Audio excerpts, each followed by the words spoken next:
Well, greetings and salutations to our fine podcast audience. Welcome to episode 134. We made it. Oh, I thought you were going to pass up your opportunity I to say that. you like the anticipation. Suspense, yeah. All right, that was suspense. Holding people. You had me on the edge. I just read a thing where a guy was saying, that if you want to build tension, you should pause longer. Okay. I thought you did good. Thank you. Good. Silence is what every podcast Yeah, is. you just want to. Yeah. Especially this one. Yeah. You need to have a little Probably bit need of more time of it. to build tension. Like that. Honestly, I just thought you lost your Yeah, well, it could be either one. I am the oldest person here, and maybe he forgot the word. I went to sleep. It can happen. I nodded off. So, all right. Well, like I said, welcome to episode 134. My name's Jason. This is Ed. This is Nathan. We're the teaching team here at Community Christian, if it's your first time watching or listening. And we do this podcast every week, answering questions that you guys send us to try and help us all think and react to our world in a Jesus way. Did you like my pause? Is that what you're laughing at? Is he pause? It sounded like I had a period after every word. No, I'm enunciating. Okay. All right. I'm enunciating. We want to be clear. That's right. If there's anything we can be clear. We can. Or maybe not. No. Yeah, we'll find out. We've got actually a couple of questions today. All right. They were packaged together as two questions. So we're going to separate them and deal with the first one first. And then I think the second one's going to be real quick because we've answered this question before. Hey. But that's okay. So In episode 72. honestly, I don't know which I don't episode either. it is. I found a clip of it, and I'm going to link to the clip in just a moment. I'll tell you how to do that in a minute. But it gave me a chance to go back to some of the old episodes of our and see how podcast. great they were. Maybe the opposite. I was actually going to say it was shocking to me how much this podcast has changed over 134 episodes. Yep. It has. It really has. I went and saw Well, some of those we've been first doing it for like 4 years, 5, 8 years. 134 episodes. I don't know. 134 weeks. So coming up on 3 years. And we do it every week. Pretty much. Yeah. Okay. Are you here for them? Do you make all of them? All right, I don't know. Okay. All right. So yeah, we started out, I just tell you the list of stuff we talked about in the early days. It looks like we had nothing to say. We did have nothing to talk We're about. just making it up as we go along. But then, and I was so happy to see the progression. We tried out segments. We tried to be funny. We did. We still try. We don't ever get No. it. But now we've got so many people sending in so many questions that there are actually people that I think have to wait probably 6 weeks for their question to be answered. They're probably convinced we're never going to answer. Well, I did run into somebody who actually gave me their name for a question the other day, and I said to him, I was like, "Look, we're getting to it. Don't think we're ignoring your question because we do get to all of them eventually. It just takes us a while." That's what they keep telling me at the passport office. Really, We're getting to it. eventually. So we're like the government. Yeah. All right. No, we're not. Some of you are very unhappy about that. So That we're like the government or Yes. that we take a while? I think those were gonna say two. they're Those the go same together. Those go were the together. same thing for people. All and right. other people were upset that we even made the comparison. Yes. And then other people are upset that they accidentally clicked on this video and they can't figure out how to turn it off. You're like, I didn't scrub far enough to get to the actual question, which we're actually to. We should start into a question and then go back to the and beginning. go backwards. That's right. Leave the funny stuff at the end. Yeah, we just Or start what right. we think is funny. Yeah, start right in on a question one week, and then in the middle decide we're just going to talk about random stuff. I might do that next week. We'll see. All right, first of two questions. Here we go. They're about the miracles that Jesus performed. First question is this. In the books of Matthew and in Mark, Jesus tells some people that he heals not to tell anyone. Mm-hmm. Why is that? Didn't he want people to witness his greatness?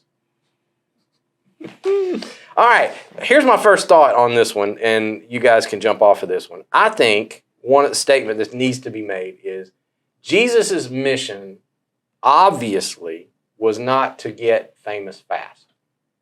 Right. Or maybe to get famous At ever. all. He Yeah. may not have been planning to be famous. Not it's certainly in the sense that we mean fame by Yes. having a lot of following and prestige, and people talking about him everywhere he went, and and when we mean fame in that sense. So And also, I would also say I think and I don't know for sure, but I would have a suspicion that if people were to spread the news too quickly, part of that, the consequences of that would have hindered his mission. Yeah, maybe. I don't know that for a fact, I do but think that's right. I really believe it. I do too. In what sense? In the sense that Jesus was not here primarily to perform miracles. Right. And therefore, if the news spread too quickly, there's a guy in the next town who's performing miracles. And then, because we do know there were times crowds got so thick and so deep that Jesus had to get away. Yeah. Yes. He just sometimes has to leave the crowd, and he goes away secretly. Yes. Yeah. He did seem certainly hesitant for them to refer to him as either the Messiah or a king, to try and make him king. He would run from those. So the more crowds that you would get, the more you'd have that. In fact, I remember reading some commentary, I don't remember who, talking about the feeding of the 5,000, and in one of the gospel accounts, they mentioned the fact that he broke them into groups of 50s and 100, which is the Roman legion. Right. Those would have been the way that when they would feed the armies, that's the way they would do, and that Jesus is intentionally setting up, this is what my army, my kingdom looks like. It's a bunch of poor and people who disabled they can't take care of themselves. Unhealthy people, and so and it's actually at that place where then they come and try and make him king. That they even kind of get the message, they just get the wrong part of the message. He is saying, hey, I have a kingdom. This is what my kingdom looks like. They take it to mean, oh, well, then we're going to be the army and go take over. Jesus then withdraws because they're trying to make him king. So certainly I think in those instances, that may be what it is. But then there's also confusing aspects. This may be further confusing. Then there are times where he does tell people to go tell. Sure. So like he does a little But he bit. doesn't ever, now I may be wrong. So I'm okay with y'all correcting this. I don't think he ever says to anybody, go tell everybody you know. No. He tells them to go to the temple. He says like for cleansing, but the reason he says that to lepers is that's the only way they could be allowed back in. It's like going to the public health office to be declared you're clean again. Yes. We can let you back in society. He's doing that for the benefit of the person. Right. Go show yourself. They'll tell you that you're completely well. I don't think he ever says to anybody, now go bring everybody you know. We're going to have a special meeting on Friday night. There'll be great singing and a potluck afterwards. Sure. No, he doesn't do any of those kind of typical crowd building. Self-promotion like we would see it as. Yes. And that was one thing that I wanted to bring up, and I thought would be a good topic of discussion. And again, I don't mean to pick on the question, but I did catch one phrase that you did mention in your question, whoever sent us this. The last question was, didn't he want people to witness his greatness? And I just jotted down a note, witness his greatness doesn't mean to Jesus what you probably mean. Right. Well, because I do think we tend to think of the miracles as the greatness. Yes. If I could have somebody on demand that would do things miraculous, that's right. That'd be incredible and everybody would want to see it. Yep. But even people that saw it didn't read it exactly the way. I mean, again, I go back to it all the time. I just had this discussion with my small group that, we tend to think that if I'd seen Jesus and all the miracles, there'd be no doubt in my mind. But on the last time he's with them in Galilee, when he says, all authority has been given to me, he's standing there with nail prints in his hands. He's obviously been killed and resurrected. And the verse just before that is, some of them doubted. Mm-hmm. So they see a dude that's obviously been resurrected, and people are like, yeah, I don't know, man. I don't know what that is. Yeah. I don't know really what's going on. So he knew that miracles aren't they don't do what we think they do. Well, they don't necessarily confirm things or build faith in everyone. No, and to be clear, we know that, and we've talked about this on this podcast, is the miracles of Jesus and of the apostles are called signs. They're meant to point to something, not to be the thing in and of themselves. And I think that's part of why Jesus was de-emphasizing by telling people, don't go around telling everybody this. He's de-emphasizing that I'm not here for this. This is a sign of, this is authenticating who I am, but the greatness, as you asked in your question, is not, and when you say greatness, what I take it to mean is who God is. Right. And we've said this over and over and over again. The picture of God is Jesus on the cross. Well, and I do, I had this thought, Jason, as y'all were reading the question, y'all were talking a minute ago, and this is going to be more of a question for y'all to sort of talk about a little bit. I think sometimes we tend to think of, and I'm not saying the questioner thinks this, that if Jesus just could have got a big enough crowd and told people some kind of message, hey, I'm the Son of God, believe in me, then that would have solved everything. But Jesus' mission is to reach the lost, and the method he's really here doing for 3 years is creating a community. Yep. And he's trying to teach this community of people. His focus is on that community, knowing that that community will then have the ability to go change the world. We tend to think that the greatness of Jesus was the Sermon on the Mount. The greatness of Jesus was the way that he taught. It was the acts of compassion that he did. But it turns out the greatness of Jesus that changed the world was the community that he built. Yeah. Well, it is the thing that he said would last. Right. That everything else Jesus was doing in his ministry was temporary, except for that.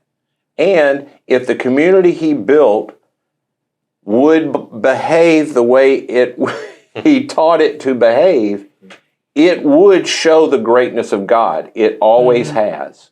When the community of Jesus has reacted to the world and those events the way that Jesus would have reacted, it has always shown the greatness of God to people in their generation. So that leads me to another question. Do you think this is why, because this touches on what we talked about in our last series about essential church. Do you think this is why a lot of people in our culture today are missing God? Because they are looking, like you said, Ed, for God's essence, God's greatness in something other than the church. I do. When you say people are, who are the people that are, Christians are missing it? Well, I think both. I do too. I think both. Well, who's looking is my question. I think a lot of people, when they look, where's God? They're non-believers. Anybody. A lot of people. No, I get. I'm trying to answer your question. Yeah. But when a lot of people look for where's God at and where's the evidence of God, they look for things like miracles, answers to prayer, things that I necessarily cannot explain. Right, unexplainable things. Yeah, and not to set that aside as not being important, but when that's all I see as being evidence of God, I think that might be one of the reasons Jesus is like, don't make the miracles the deal. Right. There's something bigger you're missing. That was my point for asking the question. Yeah, I mean, I think, so to what you're saying, I think people are looking for the wrong thing often when we're looking for God. I think it's different for different groups. That's what I was asking. I think Christians, believers, people who have already accepted there is a supernatural in the world, often when I end up having conversations with people or I see the conversations that believers are having online, when it comes to evidence of God, I think that is primarily what we're trying to figure out. And I think sometimes there's a level of we're trying to control God or we're trying to control life. I think maybe what has even changed and I'll talk in our culture as opposed to even Jesus's culture, is as we've become more individualistic. I think all of us, including non-believers and believers, I'm kind of the end goal of my life. Therefore, God holds no interest for me. Only in what he can provide me for my life. Yeah, well, but that's what I mean. God being the end goal of life itself. We say this on Sundays, is that we're Jesus people, and that he's not only the purpose of our community, he's the purpose of life itself. And I think intellectually, many of us believe that, but we don't like it. because I don't want Jesus to be the purpose of life. I want me to have a purpose for my life, and Jason to have a purpose for his life, and Ed to have a purpose for his life, and everyone else has a purpose for their life, and Jesus is somehow mixed up in it all. But Jesus, the Trinity, being the purpose of life, I don't know if I like that. And I don't know if I like having to surrender my life to it. So when you talk about whether people are looking for miracles or not, the miracles are a benefit to me. Yep. They either improve my life or, and I know many believers who are this way, the miracles, whether they affect me or not, they add validity to what I believe. I can go, you know why? So when I'm talking with my adult son who's gone to college and doesn't believe in anything supernatural, if I can prove a miracle, I can say, see, I figured it out. See, I was right. This is the evidence that I am right. And I think all of that gets mixed up into it. I do think Jesus is interested in, I know we all do, in healing people. And Jesus is interested in providing miraculous help to people. But those things are a result of something else greater. Yeah, they're a result of him. They're a result of being near to him. Yes. That Jesus is the source of healing. Jesus is the source of life and power. And when I am living in connection with that, there is a level of healing and power and then obviously in eternity, there will be no separation. Well, and there's some kind of healing that needs to come in for a lot of people in our world, particularly in our individualistic world that you were talking about. Some of the healing that needs to take place is between me and you. Oh, absolutely. And because I think I'm the point of life, or I'm the point of my life, and my family is the point of our lives, because I'm disconnected from you, which God, we know, everybody I look at is made in the image of God. I don't like to think about that a lot because there are a lot of images of God I don't like, apparently. Yeah. That sometimes God, the miracle God needs to do is I might not be the healing I want of me individually because I need to depend on you. Yeah. And the healing that needs to take place in this life is that you and I, and that may make me get to the point that I have to say, will you help me? Though for most of us in our culture, those words, I would much rather be the person giving help than receiving help. Well, and I think on any terms. Well, and I think to the question you had asked earlier, that Ed had asked earlier about the community kind of being really what Jesus is getting to is, and once again, we say this here in the way of that God is not inviting you into a private spirituality. It's a life with God and others. Because life, the community is what Jesus came to establish. The church is what Jesus died for. And not the institution of the church, the living, breathing organism that is a community of people who put, once again, Jesus as the purpose, as the center. There is a way when I do that we more fully connect to the life of the Trinity when we are living that way, when I am laying down my life for you and you're laying down your life for me. And we have such an idea, once again, because if I am the point of my life, independence is a really important thing. And this is what becomes very difficult when you have either you or someone that you love has some form of a disability, where in our culture, the goal is that every person could be fully independent. And the idea that I may have a child who may not be able to live independently on their own, I feel like, oh, they're a little less than, and I hate that for them, that they might have to be dependent on others. But man, in the body of Christ, that already is the point, is that I may have to live my entire life dependent on others.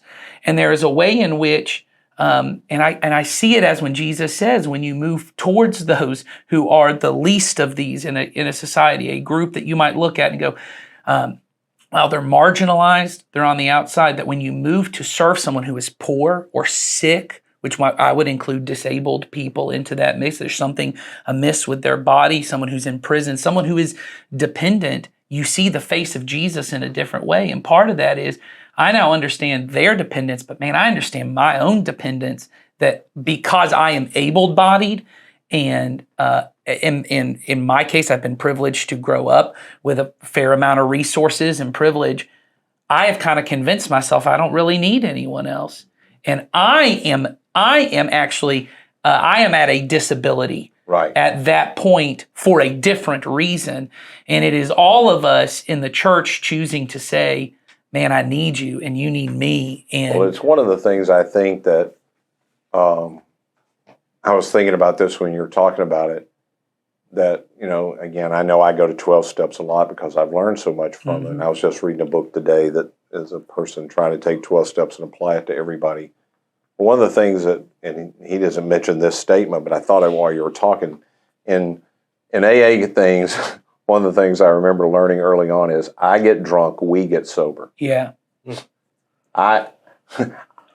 Me being alone is what kept me drunk. right. When I decide that I will do this with you, admit my need for you, decide you will be my sponsor, and then I decide I will sponsor somebody. Mm-hmm. I get drunk, we get sober. Mm-hmm. It's why you can see parts of the church so well, because AA grew out of that. Mm-hmm. I sin, we bring healing to each other. When you confess your sins one to another, pray for each other that you may be healed. Mm-hmm. It's interesting that the confession of sins is what leads to the healing. But I want to confess to Jesus. Right. But that verse is about me confessing to you. Well, and we think those things. We think sins, weaknesses, they stand between me and another person. Because if I show my weakness, I show my sin, then they will put this barrier up, and they may think less of me. But the truth is, there is something in the confession of it. So I have my daughters, and this may be true for all children. It's certainly true for my daughters when they have a tendency to, when they're doing stuff and they're being very sneaky and they're hiding it. They don't want to confess it, which I think is a normal thing.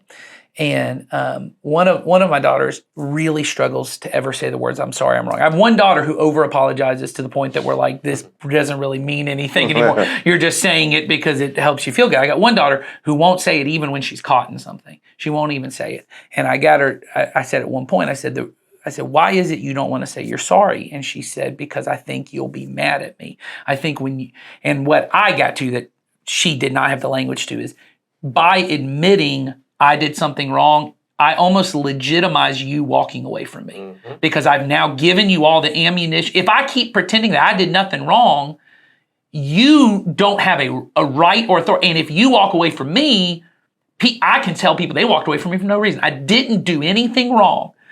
And I thought in that moment, I said, how many times have I as a person, but how many adults are doing the same thing? I won't ever tell my spouse I did anything wrong because it legitimizes them being angry. And so what I said to her was, do you understand that in confessing what you did was wrong, it doesn't legitimize people walking away. It allows the healing to happen where we can come back together. Because as long as you don't apologize, that sin does stay between us. Yeah. That brokenness does, but it's in the confession, it's in the honesty that we are brought together, which is really important for her beyond her relationship with me, for everyone to understand. It is something in revealing my brokenness, my sin, that draws me towards people. Well, and I've found, and I bet I know you guys have too, because we've talked about this before.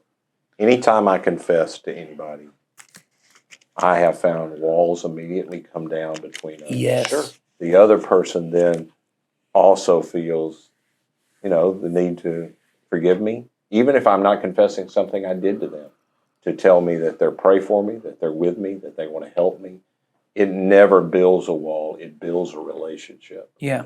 And that's the way God intended. So, again, I go back to what this person was saying, that the greatness of God, and it's been proven true now for 2,000 years, was not the miracles.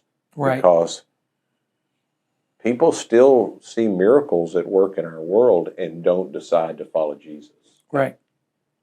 But when the body of Christ operates the way the body of Christ should work, where we are dependent on each other, we love each other, where we share with each other, where we're committed to one another, it is so otherworldly to people that there would be a community that would love people that way and stand for people that they're not blood related to. Mm-hmm. That it is really, it shows the greatness of God, who is 3 in 1 and meant for us to be together. I had the thought the other day, that the only time, people tend to think God wants a relationship with me. He does.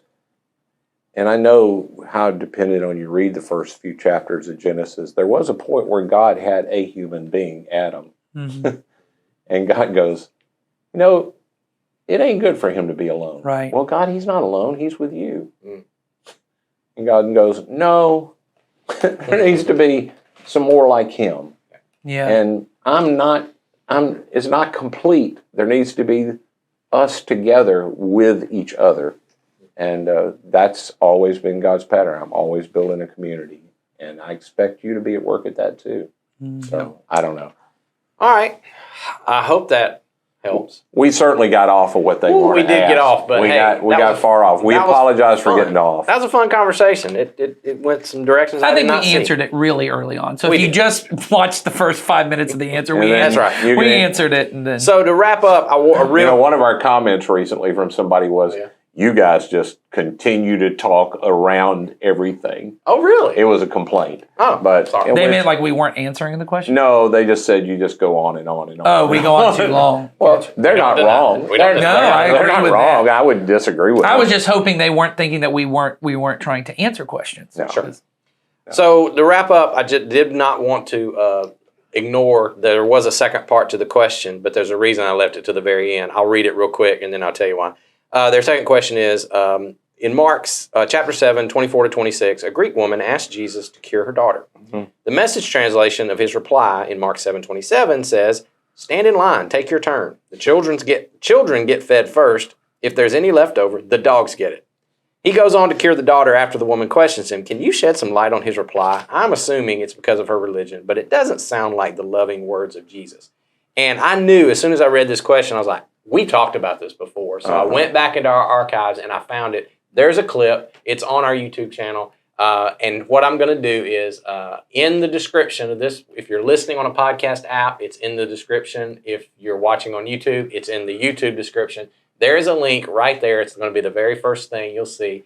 And you click on that and there is like a 10-minute, pretty brief answer to this question. I watched the whole thing.